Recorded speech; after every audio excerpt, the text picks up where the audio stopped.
There we go. I double punched that. Start recording. Looking good. Okay, and we go to OneNote. And now, this is the dicey part. This is the part where sometimes it does mess up. I want to see if this works. All right. According to my screen, it looks like it's all still good. And now I can start writing on here. So can everybody take out this booklet, the Chapter 7 Absolute Value and Reciprocal Functions booklet? And we are going to start with a couple of definitions. Okay, so I'll give you a second to get the book out. And we are on Chapter 7, page, I don't know if that's page 1 or page 2.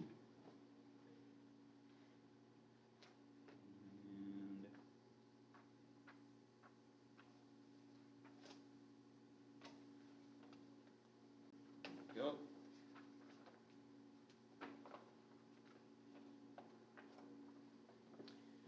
Okay. All right, we ready to go? All right, so let's start with a couple of definitions here. First of all, what is absolute value? Well, okay, so absolute value is, there we go. Absolute value is an operation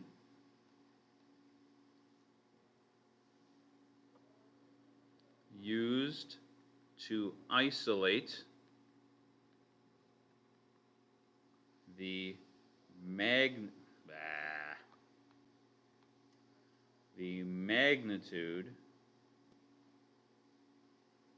of a value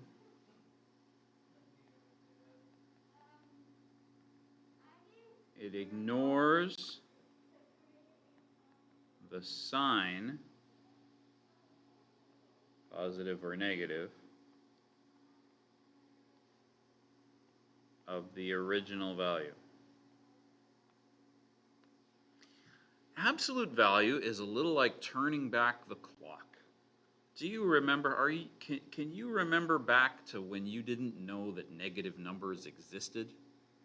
That's kind of what we're doing here. We're kind of just destroying the concept of negative number.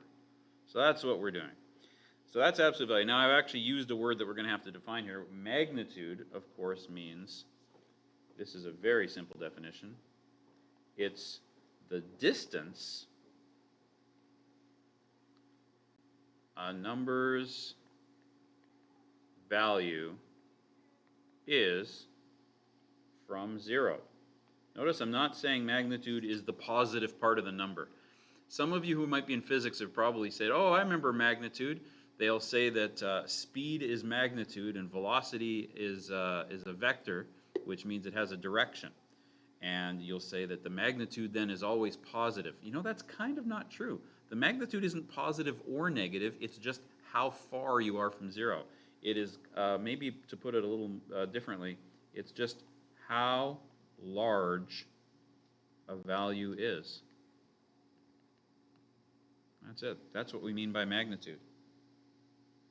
And then absolute value expressions are expressions, I won't use the same word again. How about pieces of arithmetic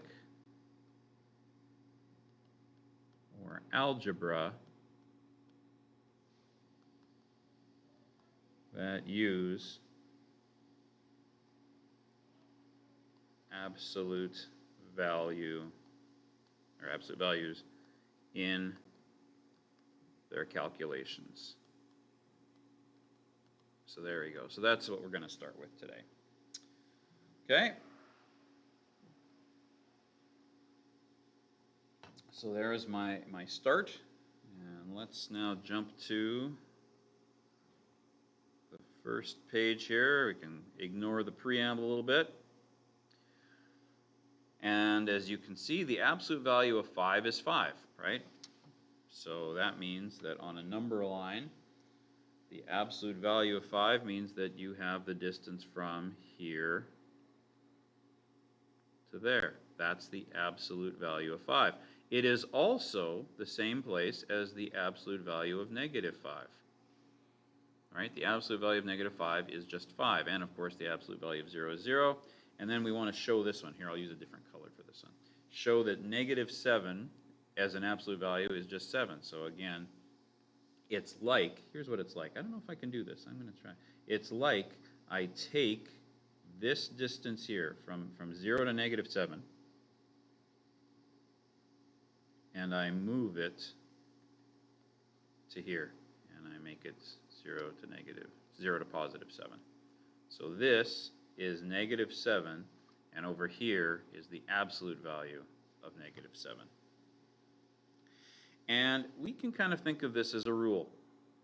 The absolute value of any number is the positive if that number is bigger than 0, and the negative of that number if that number is less than 0. So, a couple of examples here. The absolute value of 3 is 3. The absolute value of negative 7 is 7. The absolute value of 9 is 9. The absolute value of negative 12 is 12. And the absolute value of 0 is 0. Those are pretty easy. All right. Here's a problem similar to something you'd have seen in grade 9 in the rationals numbers unit. Can you put all those on a number line? Only now there's negative, there's absolute values involved. All right, so from least to greatest, well, negative 3.4 would be here, negative 3.4, somewhere around there, right? So that's the smallest, obviously. Any more numbers negative? Oh, yeah, there is one more negative right here, negative 1/100th. Now, that's going to be hard to draw. 1/100th of the way to the left of 0.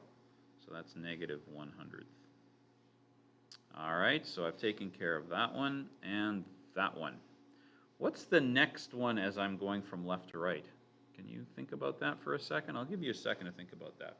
What's the next one as I go from left to right? Did you figure it out? It's that guy. But it's an absolute value, so it's actually over here, 1/10th of the way from 0 to 1. So that one there is the absolute value of negative 0.1. Okay, what's the next one from going from left to right? Okay, now it gets kind of harder. As you're going from left to right, which one's next?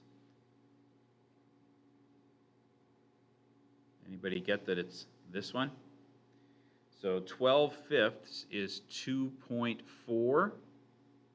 So that would be the absolute value of negative 2.4, which is positive 2.4. So there we go, negative 12/5. And then negative 2.5 would be basically right beside it.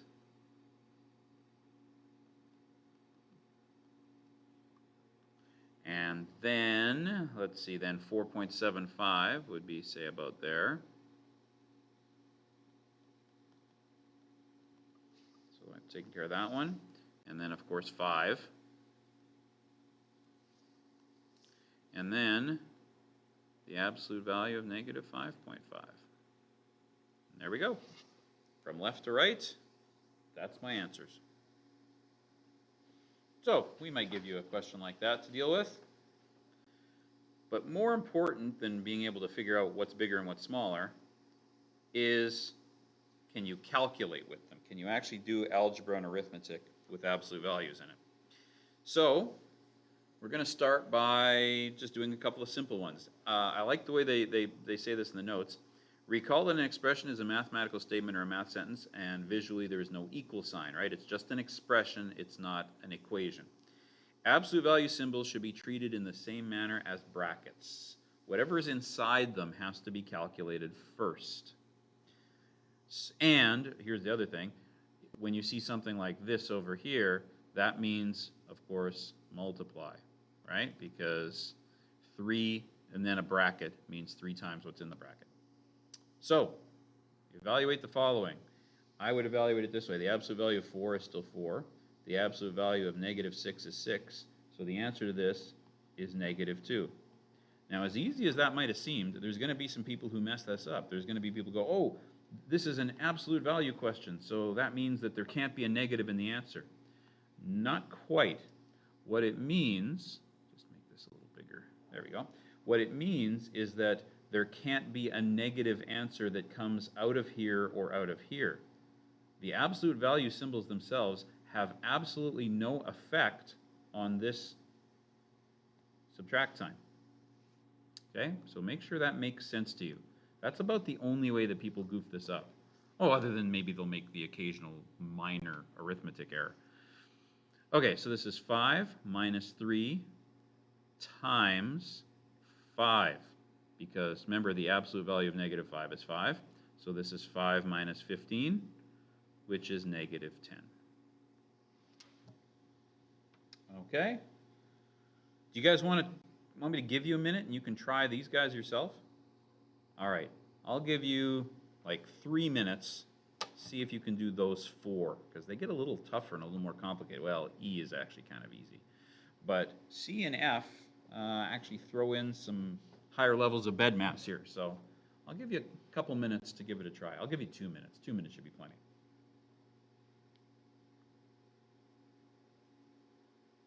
Let me keep my eye on the chat here. And okay, so a couple people are having some problems here. Okay, all right, good. You solved your problem there, AP. Yeah, you can't see it. I'm actually not working on a document camera there, AP. It's working. Oh, okay, it's working for you now. Okay. Anybody else, if you're having any sort of tech issues, either seeing me or hearing me, please put it in the chat, or you can feel free to turn on your mic and let me know that things aren't working properly. Okay? All right, 1 more minute.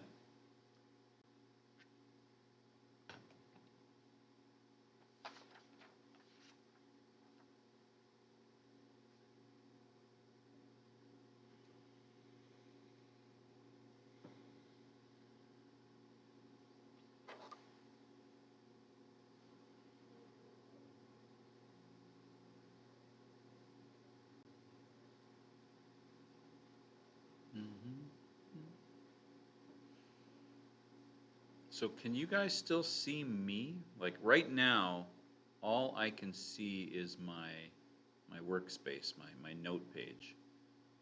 Can you guys still see my cam as well? Is it still there? I guess it would be if... Yep, you can see me. Okay, cool. All right. So I'll have to be careful. Remember that the cam's on. No picking my nose or anything.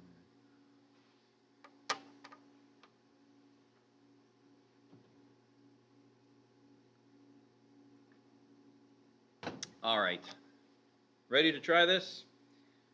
For C, did you get that this is -2 times 5 minus 7 is -2, and -2 squared is 4. +4 plus 6. So this is -8 plus 6, which is -2 inside the absolute value bracket, which is a 2. So that one's a 2. This one is 4 minus 3, which is 1. This one is -4 inside an absolute value bracket, which is 4. And this guy here is going to be the absolute value of -36 plus 25, which is the absolute value of -11, which is 11. I would like to just point something out. You know what? It didn't pop up here, but I want to make sure that we all know something. I'm just going to move over. You can just going to move over.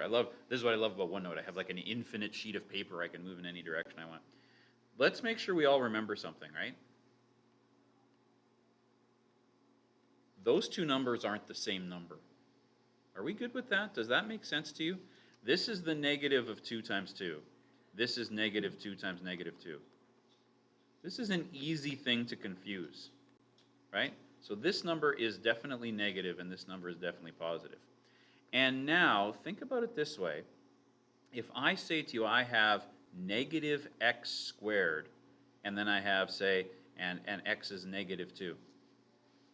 So is that answer going to be 4 or negative 4? Well, let me think about that for a sec. If I substitute this in to here, is the answer 4 or negative 4? Now remember, I'm not recording the chat on my video. My video is only really recording my screen. So feel free to answer me in the chat. Do you think it's 4 or negative 4? Type in an answer in the chat, or even turn on your mic and tell me whether you think it's 4 or negative 4. Okay, some people, yeah, some people think it's 4. Some people think, yeah, negative 4. Some people think it's 4. Okay, so remember that. People are giving me answers. Remember that bed mass never goes away, right? And technically speaking, when you substitute something in, you should substitute it in a bracket. So b counts first. So this is the negative of negative 2 squared. So do those negatives cancel each other? No, they don't. Because the exponent counts before multiply. And you're probably thinking, well, I don't see a multiply there. Oh, there is a multiply there. You can think of this as negative 1 times negative 2 squared. This negative here represents a coefficient of negative 1. So if that makes sense to you, that means that it's the negative, whoops, hang on, sorry. It's the negative of positive 4, which is negative 4. So people who guessed negative 4, you have it right. Okay?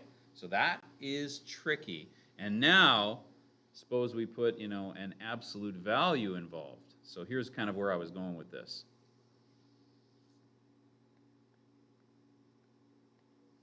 Is that 2 or negative 2? What do you think? Do those negatives cancel each other, so it's a positive 2? No. That's the negative of positive 2. For the same reason that I have to kind of get rid of this negative, but my square doesn't affect that negative. Same thing is true here. The absolute value kills this negative, but it doesn't have any effect on that negative. All right. That's about as tough as this stuff gets. Obviously, we're not doing a textbook assignment. I mean, you go do extra practice in the textbook if you want. But you've got some questions in your workbook that'll practice this. Next, this is going to feel like we're totally changing gears here. But I know that some of you, we're going to spend a few minutes on this, because I know some of you last semester might have had to have learned this stuff when you were learning from home if you had grade 10 math in semester 2. It is actually really a review of grade 9 math, to be honest. You should have been able to do this stuff from grade 9, but I never know what your background is coming out of grade 9 and 10, so it's not a bad idea for us to kind of take a few minutes and practice this. How do you graph this? How do you graph that line? Well, they've done it for me. Isn't that very nice? They've got the graph there. So how did they get this line from this equation? There's a few ways you can do it. You can make yourself a little table of values, right? You can say, well, when x is 0, y is negative 6. When x is 1, y is negative 3. When x is 2, y is 0. And then, okay, 0, negative 6 is that point. 1, negative 3, 1 over 3 down is that point, and 2, 0 is this point, and then just join the dots. To be honest, you know that it's linear because there's no exponents in that, so actually even just 2 of those points, and you can join them and make a straight line. You only need 2 different points to correctly identify a straight line. Having said that, this is kind of the hard way. The easier way to do it, let me just erase those dots. Here's the easier way to do it. The easier way to do it is to remember that an equation that's in this form has that as my y-intercept and the m as my slope, and slope of course means rise over run. So I don't even need a table of values. Negative 6 is my intercept, so I draw that, and then rise over run is, in this case, 3 over 1. So I go up 1, 2, 3, and I go over 1. And there's the next point, and boom, there's my line. That's the way I would do this one too. It's in the same form. It's y equals mx plus b. So my y-intercept is -2, and my slope, now here's the cool thing. My slope here is -1/3, which means go down 1 and right 3. So from this point, I go down 1 and right 1, 2, 3. And notice, -1/3 can also be written as 1 over negative. Oh, I didn't draw that very good. Let me start that over. Can also be written as 1 over -3. Right? These two fractions equal the same thing. They're both -0.3 repeating. So I could, in fact, go up 1 and left 3. And if I started at this point here and I went up 1 and left 3, notice I get the same line.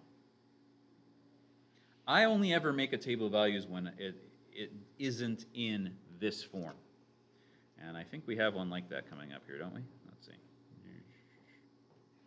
Oh, no, it's a your turn. Oh, okay. Oh, I like your turns. So that means, again, I'm going to shut up for a minute, and you're going to try these. And I'll give you 1 minute. 30 seconds each should be plenty. And Miss B has... Oh, did it go green on you? Okay. It's green for the kids, too. Yep. Okay. You know what I ended up doing? I ended up restarting OBS, and then it worked for a while, and then it did that again. So I'm kind of giving up on OBS, and I'm just using share screen. So I don't know why it's doing that. It wasn't doing that to me last week. OBS was the end, no. No, I know, it didn't. It's like, I did the whole lesson fine, and then all of a sudden at the end, the kids were like, oh, it's green. Yep. Okay. So I switched to share screen. I'm actually doing a share screen in Teams. Okay. But remember, if you want to record that, OBS isn't recording Teams, it's recording your display capture. Yeah, I'm not recording, so it's okay. Okay, I'm doing a recording. Thank you. All right. Sorry about that, guys. That was just a little conversation with Miss B there. We're all having our technical issues these days. Okay, was that enough time to get these things graphed? So +3 is there, right? That's my y-intercept. And then my slope is 2 over 1. So I rise 2 and I run 1. And if I want another point, because I want to draw through more than 1 point, I go up 2 again and over 1. And okay, that's lots of points. I'm going to try being fancy. I want to try drawing something. Oh, no, get that away. Yeah, there we go. I want a line. So I want a line that goes... Oh, look at that. That's pretty good. I'm just going to move it over a bit. Oh, that didn't move it. Okay, hang on. How do I move it? I guess maybe I put the pencil down and just use my finger. Oh no, that's just moving the page. No, I don't know. I don't know how to move that line a bit. Well, okay, I'm off a little, but that's pretty good for freehand on this tablet. All right, next one. Y-intercept's -4. Slope is up 1 over 2, up 1 over 2. Plenty. Again, 3 points is overkill. You really only need 2. And let's make a nice straight line. There we go. Good enough. It's like, if you don't hit the dots that you wanted, make bigger dots. There we go. Looking good. All right.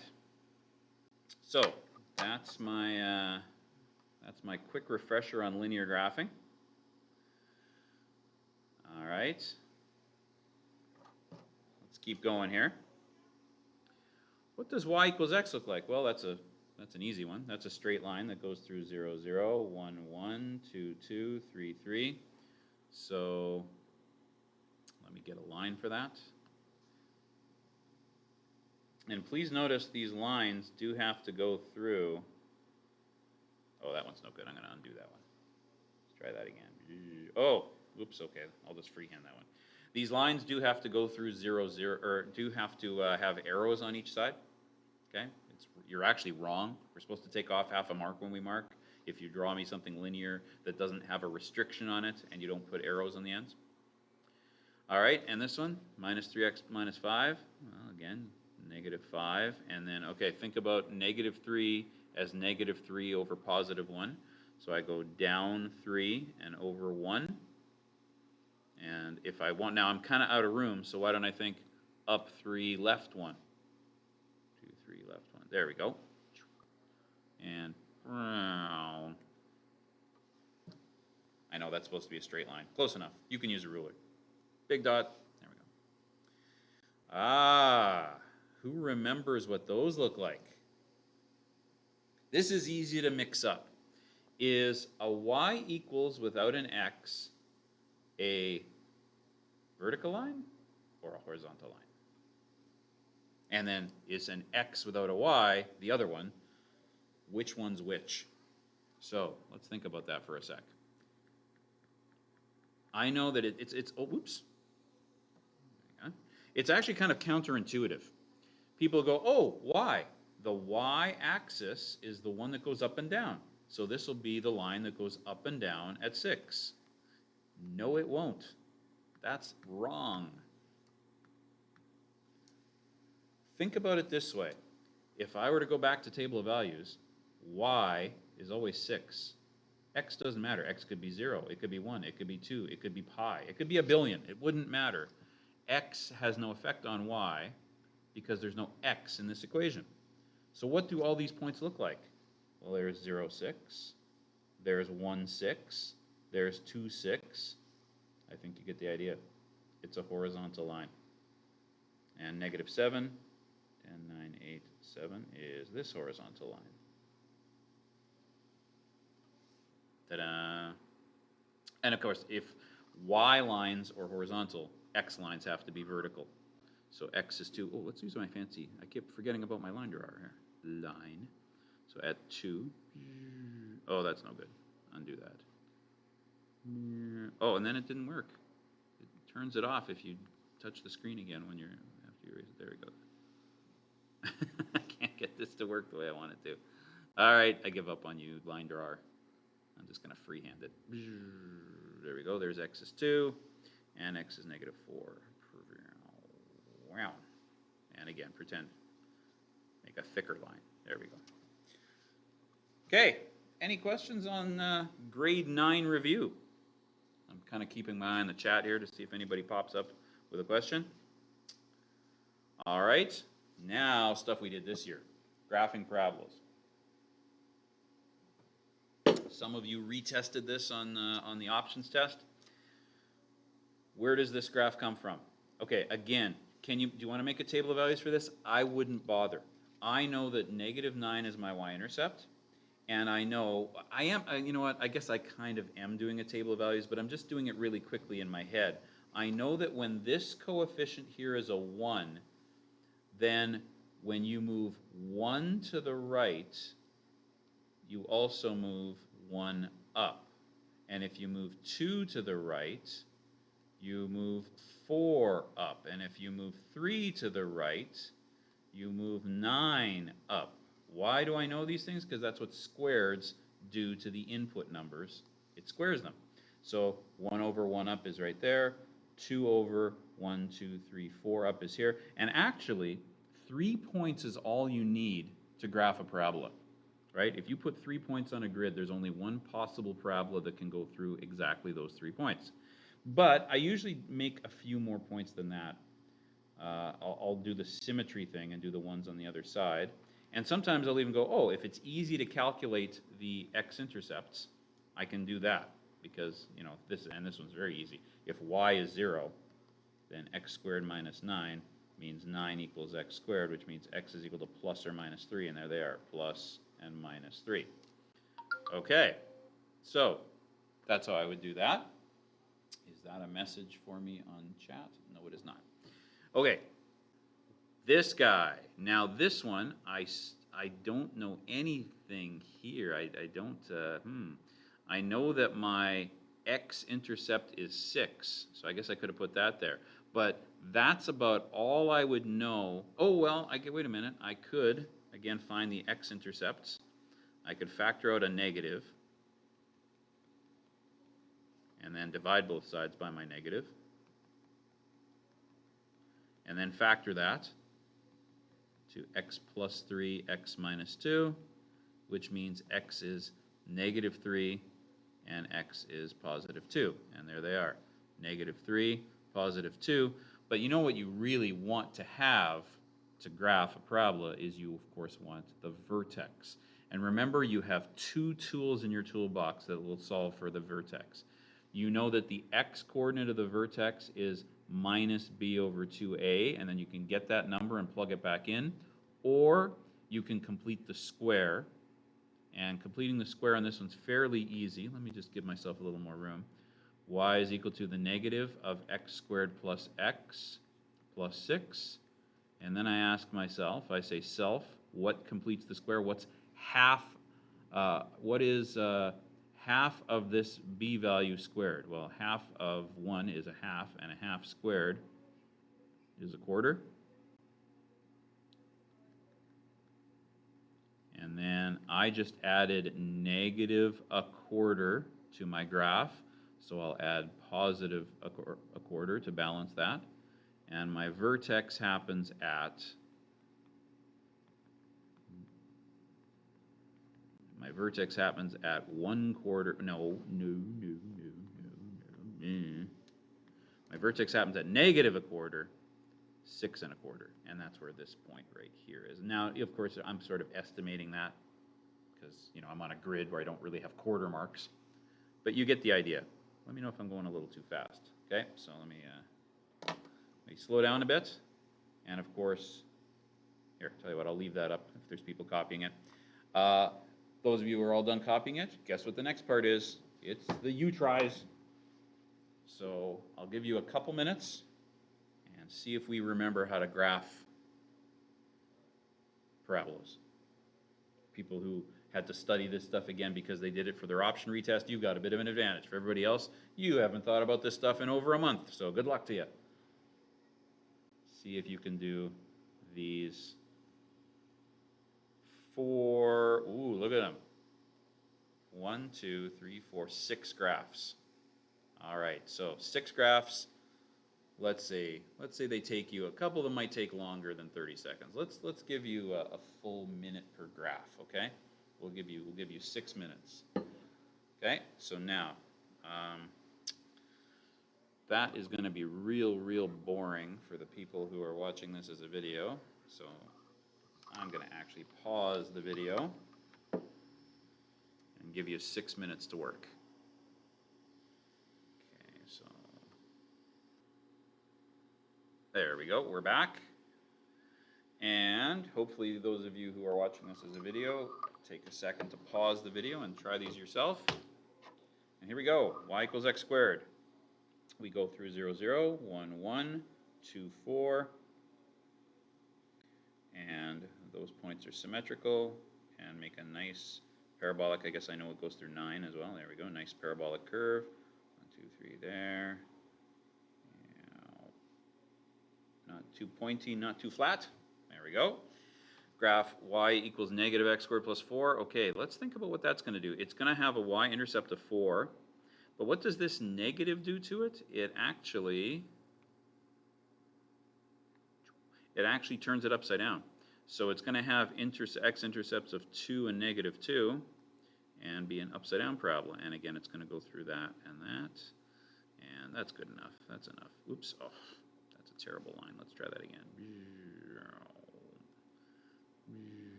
Did you know it's easier to draw when you make sound effects? Little known fact. Okay, 3, 4. For number 5, 1/2 x squared. What does that do? Well, it's actually still going to go through 0, 0 because that's its y-intercept.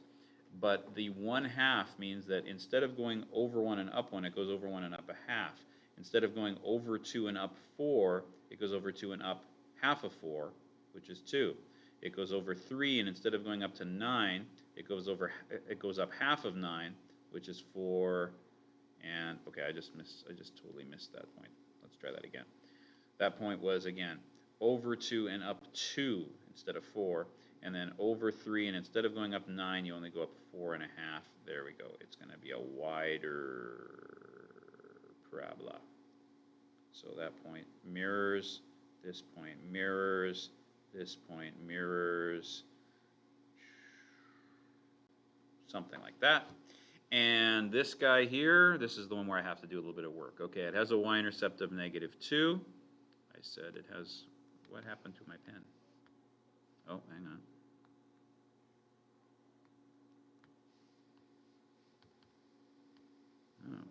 glitch there. Okay, so my y-intercept is -2, and if I'm looking for, I'll do two things to this equation. I will first of all find the x-intercepts, and the x-intercepts happen when y is 0. And so 0 is equal to x squared plus x plus 2. And now, can I factor that? Are there two numbers at times to make +2 and add to make 1? No, there isn't. And it makes sense that there isn't, because this thing starts here, or this thing has a y-intercept that's negative, but it goes upside down. So I think this thing actually might not, does this thing even touch the y-axis? Oh yeah, it might. Yeah, you know what? I'm going to have to, I can't factor this thing. I could use the quadratic formula. You know what? I don't know if I want to use the quadratic formula. I'm just going to find the vertex. So let's see. Let's find the vertex of this thing. I'm going to move over. So the vertex of this thing is going to be negative x squared plus x, and then -2. Okay, what goes here is a quarter, and what goes here is plus a quarter. So y is going to equal negative, oh,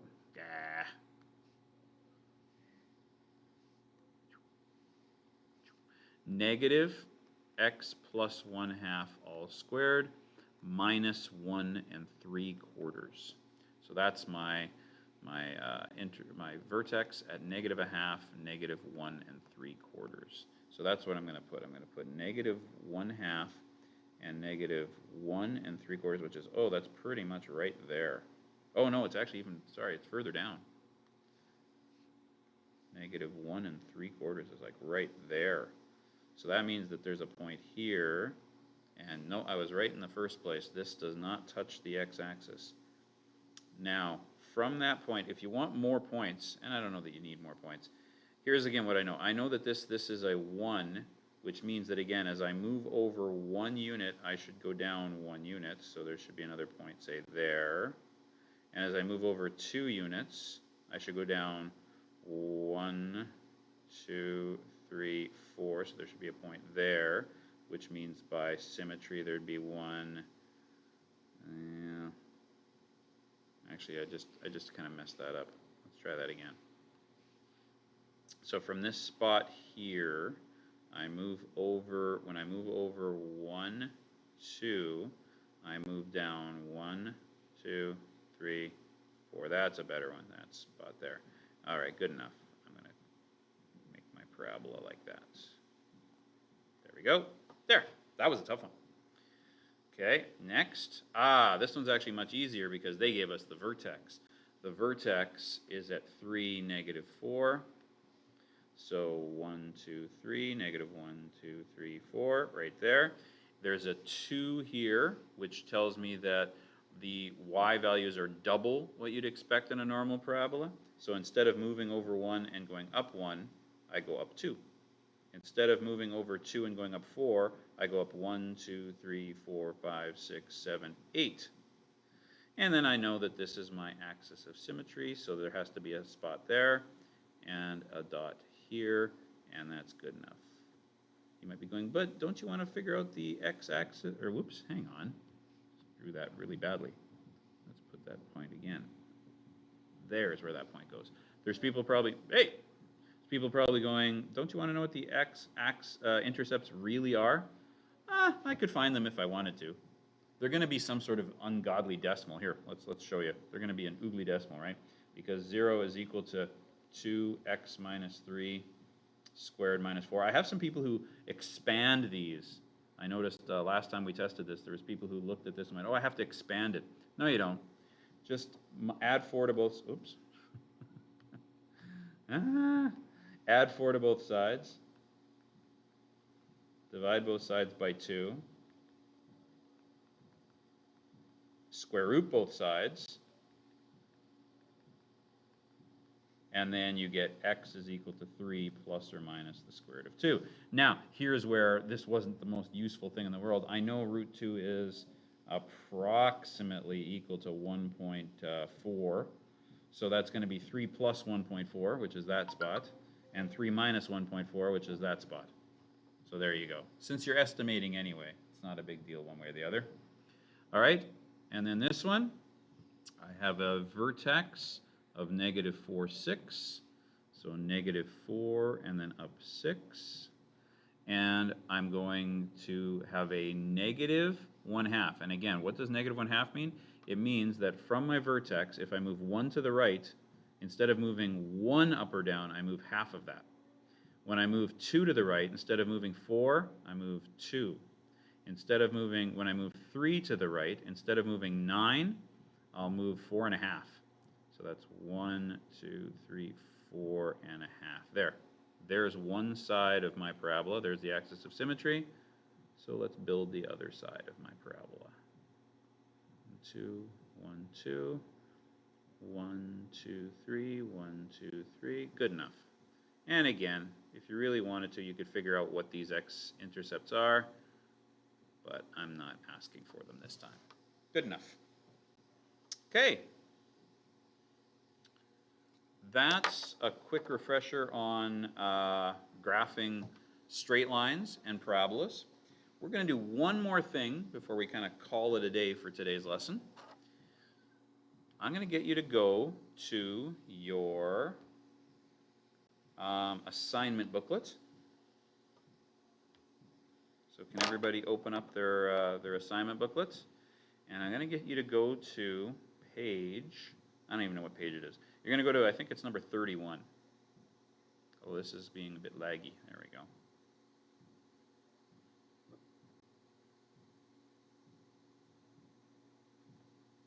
There we go, 31. I want to do these questions with you. So I'll think about them. So we're on 31 in your new Chapter 7 assignment booklet. I'll give you a minute to get that booklet out and get to this spot.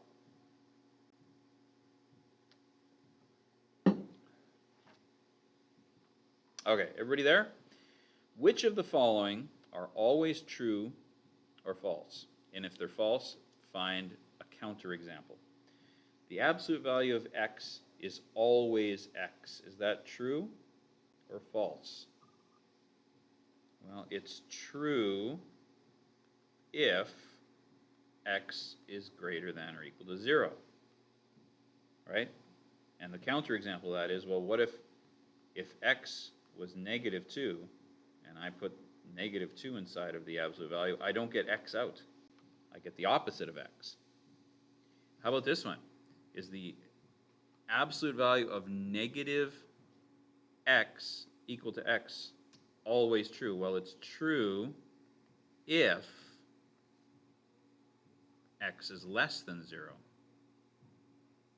Because then, like for example, if x was, say, 3, right, then I get the absolute value of negative 3 is equal to 3. Oh, sorry. You know what? I just had a brain cramp here. This one actually is always true. I don't have to qualify that. Please cross that out if you wrote it down. This one's always true. True, always. Right? Or wait a minute. Oh, no. See, the only time I was wrong was when I thought I was wrong. True if x is greater than 0. If x is less than 0,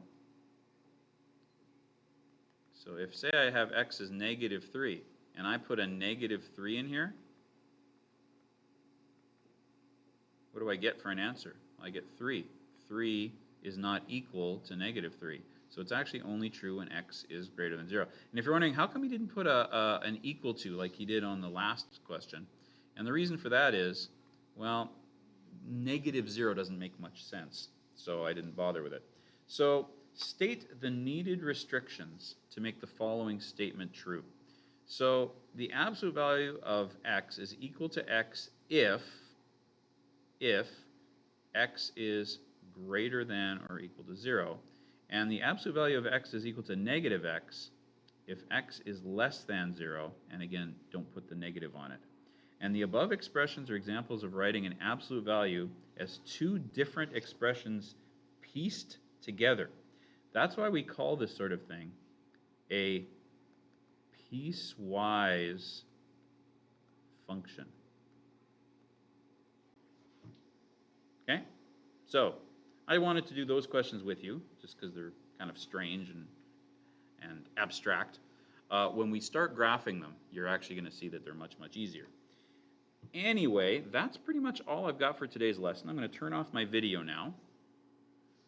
So I can, let's see, turn off video. I got to flip the book around to do that. Okay, stop the video.